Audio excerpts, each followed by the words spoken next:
అయితే ఏఐ గురించి పక్కన పెడితే, ఒక సాఫ్ట్‌వేర్ జాబ్ గురించి తీసుకుందాం. ఒక సాఫ్ట్‌వేర్ జాబ్ మినిమమ్ ఆహ్, రిక్రూట్‌మెంట్‌కి వెళ్ళాలి అంటే వాళ్ళకి ఖచ్చితంగా కోడింగ్ వచ్చి ఉండాలా? లేదంటే కోడింగ్ లేకపోయినా వాళ్ళకి జాబ్‌లోకి తీసుకునే అవకాశాలుంటాయా? సో, ఐటీ జాబ్స్‌లో అంటే టెక్నికల్ జాబ్స్‌లోనే కోడింగే ఉండదండి. కోడింగ్ ఒక 30% జాబ్స్ కోడింగ్ ఉంటది. మిగతా వాటి కోడింగ్ లేని జాబ్స్ ఉంటాయి. ఇప్పుడు ఫ్రంట్ ఎండ్ కోడింగ్ తక్కువ, పైథాన్ కోడింగ్ తక్కువ, డివాప్స్ కోడింగ్ తక్కువ, డేటా సైన్స్ కోడింగ్ తక్కువ. సో, డేటా అనలిటిక్స్ కోడింగ్ తక్కువ.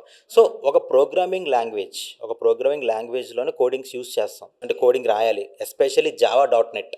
ఈ రెండంటే హై ఉంటది. కోడింగ్ అనేది చాలా ఎక్కువ ఉంటది. మిగతా వాటిలో కోడింగ్ తక్కువ ఉంటది.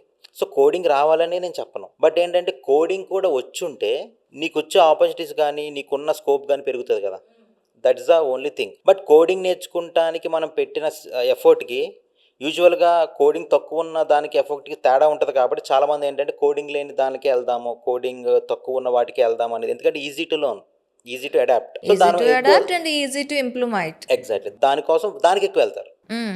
బట్ జావా అనేది ఎప్పటికైనా ఓజీ అండి. Java will be the original. అంటే అది దాని యొక్క ఇంపార్టెన్స్ అనేది తగ్గదు.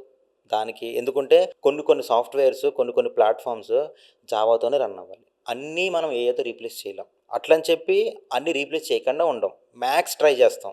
ఏఐతో రీప్లేస్ చేయగలిగినంటే ఇప్పుడు సెక్యూరిటీ ఇష్యూస్ వస్తాయి కొన్నిటికి. హ్మ్. అంటే ఇప్పుడు ఏఐని నమ్మాలా? లేకపోతే ఇట్లా ఓజీని నమ్మాలా అనేది వస్తది. సో, అవుట్‌పుట్ అనేది సెక్యూరిటీ రీజన్స్ వల్ల ఏది మనకి ఇంపార్టెంట్ అనుకుంటే దాని మీద వాళ్ళు రన్ చేస్తారు. బట్ దానికేంటంటే add on AI will be add on అయితది. కొన్నేంటంటే కంప్లీట్‌గా ఏఐ అయిపోతుంది. హ్మ్. సో, ఓల్డ్ సాఫ్ట్‌వేర్‌ని కంప్లీట్‌గా ఓల్డ్ టెక్ స్టాక్‌ని రీప్లేస్ చేసేసి ఏఐతోనే కంప్లీట్‌గా చేసేస్తారు. ఓకే.